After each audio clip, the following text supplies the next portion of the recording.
Reminder दाखिल किया राकेश पटेल ने। विक्रम सिंह पहले से तैयारी कर चुके हैं। दोनों अंदेशकों की पावर प्लस अंदेशकों के हक में आ सकता है सुप्रीम कोर्ट से 25 तारीख को बड़ा फैसला। नमस्कार, आप देख रहे हैं अंदेशक न्यूज़।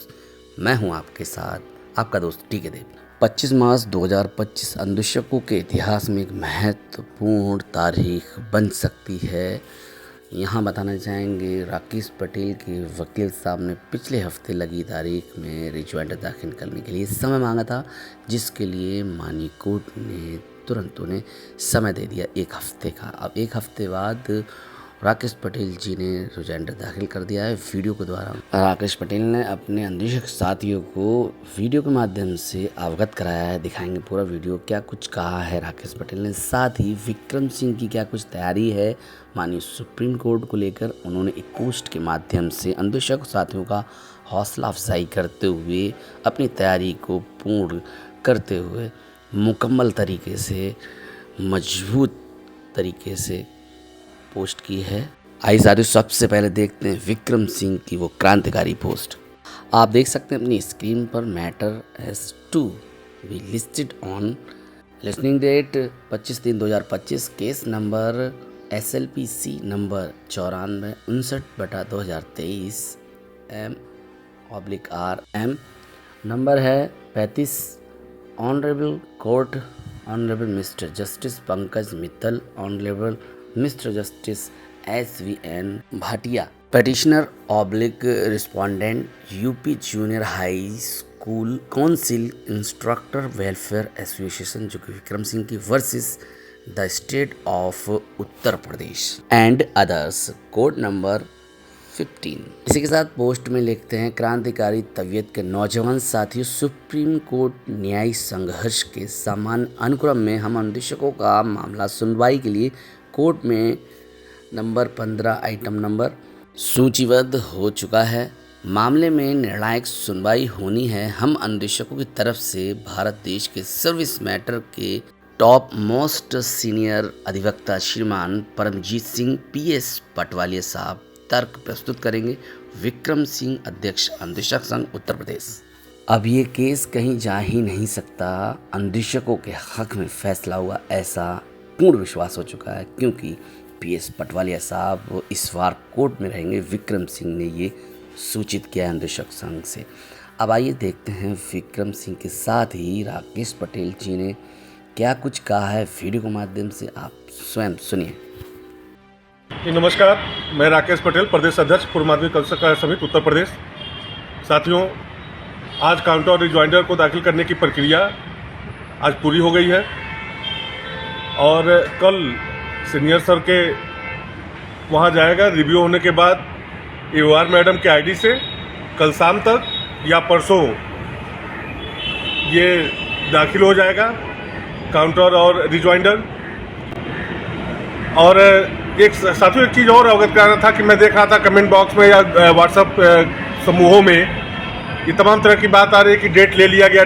मैं कल भी वीडियो के माध्यम से बताया गया था कि अंत में सुनवाई हुई थी और वो डेट ही मिलती। दूसरा एक आ रहा था कि जब उनका एक जो अन्य समूह से जो दाखिल है कि उनका जब काउंटर रिजॉइंडर हो गया था तो उसी में फाइनल बहस होना चाहिए था। भाई, हम कह रहे हैं कि जब आपको फाइनल बहस कराना था तो आप करा लिए होते, अपने सीनियर को लेकर आए होते, फाइनल बहस कराए होते। ये आरोप लगाना, प्रत्यारोप लगाना, हम लोग नहीं चाहते हैं कि आरोप प्रत्यारोप पे बात हो, लेकिन मजबूरन जो व्हाट्सएप समूहों में ये लिखा पढ़ी का जो खेल चल रहा है, जो ये बताया जा रहा है, जो इस लड़ाई को इस मुकाम पे ला दिया गया है कि आरोप प्रत्यारोप का, तो अपना पक्ष रखना जरूरी है। मैं अपना पक्ष रख रहा हूँ कि जो व्हाट्सएप पे मेरे ऊपर ये कहा जा रहा था कि आप समय ले लिए, समय लेना इसलिए ज़रूरी था कि काउंटर और रिजॉइंडर दाखिल करना बहुत ज़रूरी था। क्यों ज़रूरी था उसके लिए मैं बता दूंगा। और ये जो आरोप लगा रहे हैं कि अगर ये दाखिल हो गया होता तो कल फाइनल बहस हो जाती, तो उनको अपने सीनियर के साथ आना चाहिए था। उनका तो काउंटर और रिजॉइंडर सब कुछ पहले से जमा है, तो उसमें फाइनल बहस करा लेते। और काउंटर रिजॉइंडर में लेट भी इन्हीं की वजह से हुआ है। लेट कैसे इनकी वजह से हुआ है? पहले तो शुरुआत में जब हुआ तो उसके बाद से सहयोग के लिए हम लोग आपस में पदाधिकारी इकट्ठा करना शुरू किए, नहीं कोई इकट्ठा हो पाया। जब बाद में ये हुआ कि जब सुनवाई का डेट आ गया तो थोड़ा सा उसमें तेज़ी लाने का प्रयास किया गया, तो इनको कुछ जो अंदेशक साथी अन्य जनपदों के जो इनको सहयोग किए हैं, उनका मेरे पास फ़ोन आया कि विक्रम सिंह के पास हम लोगों ने सहयोग किया हुआ है, उनसे हम लोग बात करेंगे चूँकि वो भी अंदेशकों का पैसा है, तो उस पैसे को ला के यहाँ यूज किया जाएगा और यहाँ पे काउंटर रिजॉइंडर दाखिल हो जाएगा। बात भी हुई, मध्यस्थता भी 1-2 लोगों ने किया, बात भी हुई, लेकिन सारा बात निरर्थक हो गया। बात में ये मुकर गए। विक्रम सिंह जी राम सिंह पे खेले, राम सिंह जी है दुनिया भर का बवाल बता के, और फिर अंतोगत इस चीज़ को नहीं कि उसमें कम से कम 15 दिन का हम लोग का नुकसान गया। नहीं तो 15 दिन पहले हम लोग शुरुआत करते। कुछ ही लोग जैसे आज के दिन कुछ ही लोग सहयोग किए हैं, दाखिल कराया गया है, उस तरह 15 दिन पहले भी हम लोग प्रयास करके समय से पहले दाखिल करा देते। लेट भी इनके वजह से हुआ है। बाकी जब जहाँ तक ये कह रहे हैं कि काउंटर और इन्वर्टर हमारा दाखिल था, उसी पर बहस हो गया होता, तो इनका ये रिजॉइंडर है जो राज्य सरकार के काउंटर पे आया हुआ है, एक पेज से 20 पेज का इनका ये रिजॉइंडर है। और मैं बताते चलूं कि रिजॉइंडर ऐसा इन्होंने बनाया है और ये दाखिल किया है कि हम लोग सिंगल बेंच का जो डबल बेंच का ऑर्डर आया है ना कि साल भर के लिए भुगतान के लिए, वो भी पाना मुश्किल हो जाएगा। 1 नंबर से 20 नंबर पेज में ये बनाए हुए हैं, और मतलब इस तरह का कि न कोई आधार न कुछ, और केवल हवा में बाजी, और केवल एक कहानी, एक भावनात्मक लेख लिखने से न्यायालय में जीत नहीं मिलती है। न्यायपालिका में आपको मजबूत ठोस पेपर दिखाने होते हैं, नियम की बात करनी होती है, तब जाके मिलता है। उसके बाद से 21वें नंबर पेज से जो 660 2020 राकेश पटेल बनाम राज्य सरकार और अन्य में जो सेंट्रल गवर्नमेंट ने अपना दाखिल किया हुआ है, जो अपना वो जवाब लगाया हुआ है, बाकी उन जवाबों को इन्होंने उसी में अटैच कर दिया है। यही टोटल इनका रिजॉइंडर है, जिनके लिए दबाव बना रहे थे कि मेरा जब दाखिल था रिजॉइंडर तो इसी पे बहस हो जाना चाहिए। उस पर बहस हो जाएगा तो अभी हम लोग सिंगल बेंच के आदेश को बचाने के चक्कर में है कि वही लागू हो। ये डबल बेंच का जो साल भर का आदेश आया है वो भी पाना मुश्किल हो जाएगा इनके रिजॉइंडर पर बहस करने पे। बाकी अन्य बातें जो विस्तृत बातें हैं न्यायपालिका की और उसमें जो टेक्निकल बातें हैं वो ब्रजेश त्रिपाठी जी बताएंगे। साथियों नमस्कार, मैं ब्रजेश त्रिपाठी जनपद अमेठी से। साथियों, आज कोर्ट में सुनवाई के उपरांत हम लोग सीनियर सर से मुलाकात किए, और जैसा कि कोर्ट ने परमिट किया है कि आप अपना काउंटर और रिजॉइंडर 1 सप्ताह के अंदर दाखिल कर अपने बहस के लिए फाइनल प्रिपेयर्ड होइए। इस संदर्भ में मैं अवगत कराता चलूँ, इन्हीं सब मुद्दों को लेकर के हम अपने सीनियर सर के पास, जैसा कि उन्होंने बुलाया था, उनके चैम्बर में गए।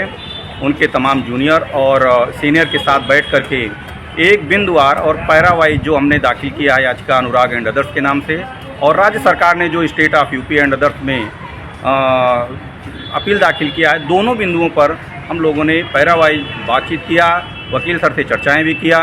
मुख्य मुद्दे जो साथियों निकल करके आ रहे हैं उसमें यही आ रहे हैं कि राज्य सरकार 2017 और 18 में जो 17,000 पास किया है, राज्य सरकार का कहना है कि हमें पूरा अधिकार है, हम अपने आदेश के खिलाफ रिव्यू और रिड्यूस दोनों कर सकते हैं, यानी घटा सकते हैं और घटाने के बाद रिकवरी भी कर सकते हैं। पहला राज्य सरकार का मुद्दा ये है। दूसरा मुद्दा है कि केंद्र सरकार ने जो एक 3 अप्रैल 2018 की गाइडलाइन जारी किया है, जिसमें केंद्र सरकार ने ये तय कर दिया है कि सभी अन्वेषकों को, शिक्षकों को एक नियत मानदेय तय कर दिया गया, नियत वेतनमान तय कर दिया गया, उसका कंट्रीब्यूशन दिया जाएगा। इसी आधार पर 2 महत्वपूर्ण बिंदुओं पर कोर्ट अपना पोजीशन कर रही है, और हम दोनों लोग इसी को डिफीट करने के लिए सिंगल बेंच से करते चले आए हैं। हालांकि कोर्ट ने हमारी बात को सिंगल बेंच में भी स्वीकार किया।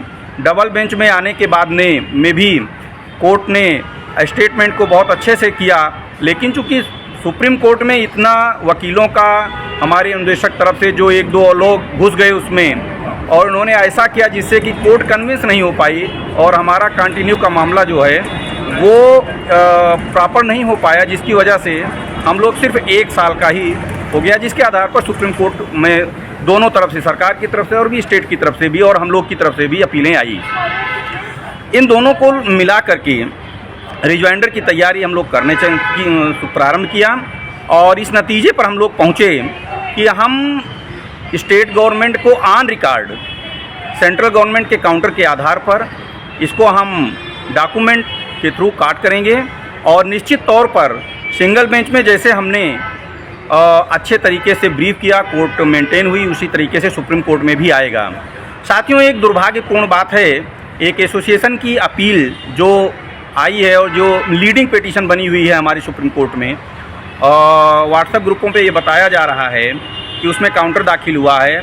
अच्छी बात है, उनकी अपील आई है तो काउंटर और उसका रिजॉइंडर दाखिल करना आवश्यक है, लेकिन उसमें जो तथ्य इन लोगों ने डाला है, मैं बुराई तो नहीं करूंगा और ना मैं बहुत क्रिटिसाइज भी करूंगा, लेकिन इतना ज़रूर कहूंगा कि भाई आप अपने केस को फिर से पढ़िए, आप अपने अधिवक्ता को फिर से ब्रीफ कीजिए और इन दो मुद्दों को ज़रूर बताइए कि राज्य सरकार को अधिकार है सैलरी और पे फिक्सेशन करने का। आप आरटी एक्ट का सहारा लीजिए, 23 उसका पावर है, सरकार को, केंद्र सरकार को पावर फिक्सेशन का नहीं है। लेकिन आपने अपने काउंटर, आपने रिजॉइंडर में इन दोनों बातों का कहीं जिक्र नहीं किया है, जिसके लिए आप ये कहते हैं कि हमारी सप्लीमेंट जो रिजॉइंडर हमने तैयार किया है बहुत मेंटेनेबल है।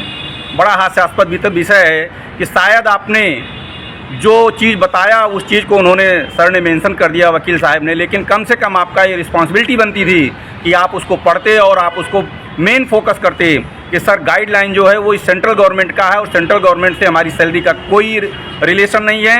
आपने पूरे रिजॉइंडर में ये कहीं मेंशन नहीं कराया है कि 2018 की गाइडलाइन सबसे बड़ी जो बाधा है वो हमारे कंटिन्यू पेमेंट मिलने के लिए उसको हम ब्रीफ करें। दूसरी चीज़ जो स्टेट गवर्नमेंट का है, आपने सारा फोकस केंद्र पर किया है, जबकि मैं आपको बताता चलूं कि सैलरी आपको स्टेट गवर्नमेंट फिक्स करती है, सेंट्रल गवर्नमेंट तो स्टेट द्वारा बनाए गए फंडिंग शेयर में अपना कंट्रीब्यूशन करती है। तो इसलिए साथियों, मैं अपनी तरीके तरफ से जो भी ड्राफ्टिंग किया हूँ हमने सीनियर सर को दिखाया है। सीनियर सर ने और उनके जो पैनल थे साथ में जूनियर के, उन लोगों ने ड्राफ्टिंग के बारे में पॉइंट आउट किया है। 96 पेज का हमने ड्राफ्टिंग तैयार करके दिया है विद आर्गूमेंट के साथ, विद डॉक्यूमेंट के साथ। उन्होंने कहा है कि इसमें जो लेंदी चीज़ें हैं हम उनको थोड़ा रिड्यूस करके और कम कर लेंगे, लेकिन आपका बनाया हुआ ड्राफ्ट बहुत अच्छा है, हम इसमें और कुछ ऐड कर देंगे और कुछ इसमें हम कटौती भी कर लेंगे और हम एक फाइनल मेंटेन करके कल शाम तक हम रिव्यू कराएंगे इसको, और रिव्यू में पास होने के उपरांत हम मेल के द्वारा आपके AOR को दे देंगे और AOR आपको मेल के माध्यम से कोर्ट में सबमिट कर देंगे। और आपकी सोमवार को कोर्ट में, मंगलवार को जो कोर्ट में सुनवाई है 25 तारीख को, हम वहाँ रिकॉर्ड रहेंगे और उस दिन बहस करने के लिए प्रिपेयर्ड रहेंगे। साथियों, हम पुनः एक बार ये चाहेंगे कि अपने वकील से हम फिर से 24 तारीख को वार्ता करेंगे, पुनः उन चीज़ों को हम रिमाइंड कराएंगे कि हाँ, स्टेट का क्या पावर है, स्टेट हमारे में कैसा इंटरफियर कर रही है और स्टेट का क्या रोल है, और हम अपने कंटिन्यू 17,000 को कब तक पा सकते हैं, और उसके बाद सरकार को बढ़ाने का अधिकार है, रिड्यूस करने का नहीं, रिव्यू करने का नहीं, बल्कि जो हमसे रिकवरी की गई है इसका भी, क्योंकि मुद्दा हमारा 17,000 से रिलेटेड है, हमारा मिनिमम पे से, मिनिमम वेजेस से कोई मतलब नहीं है, जैसा कि लोगों ने अपने रिजॉइंडर में मिनिमम वेज, हम जबकि इन चीज़ों को पिछले भी अपने अपील में चर्चा कर चुके हैं कि जो एसोसिएशन ने याचिकाएं दाखिल कराई है उसमें मिनिमम वेज जो इन्होंने दिखाया है वो बिल्कुल हमारे लिए गलत है। ऐसा नहीं करना चाहिए, क्योंकि हम एक राइट टू एजुकेशन से गवर्न हो रहे हैं, हम मिनिमम वेज से नहीं हैं। मिनिमम वेज तो उनके ऊपर लागू होता है जो मजदूरी श्रेणी में आते हैं, जिनका कोई पद और कैडर नहीं होता है। इन मुद्दों को आप गहनता से समझिए, केवल फेसबुक पर, व्हाट्सएप पर और इन चीज़ों पर आप टिप्पणियां ना कीजिए। कोर्ट का मामला है, कोर्ट में आप अगर डॉक्यूमेंट करेंगे तभी होगा। साथियों, बहुत ज़्यादा कुछ ना कह करके आगे हम यही कहेंगे, आप अपने पिटिशन पर ध्यान दीजिए। 25 तारीख को जैसा होगा हम बिंदुवार फिर आपसे मिलेंगे और आगे क्या होगा इसके बारे में बताएंगे। धन्यवाद। तर्क वितर्क करना अच्छा है, आरोप प्रत्यारोप से बचना चाहिए, अन्वेषकों को विशेष ध्यान देना चाहिए माननीय सुप्रीम कोर्ट की लड़ाई की ओर। नमस्कार, आप देख रहे हैं अन्वेषक न्यूज़। जय हिंद, जय भारत, वंदे मातरम, सत्य में बचाते।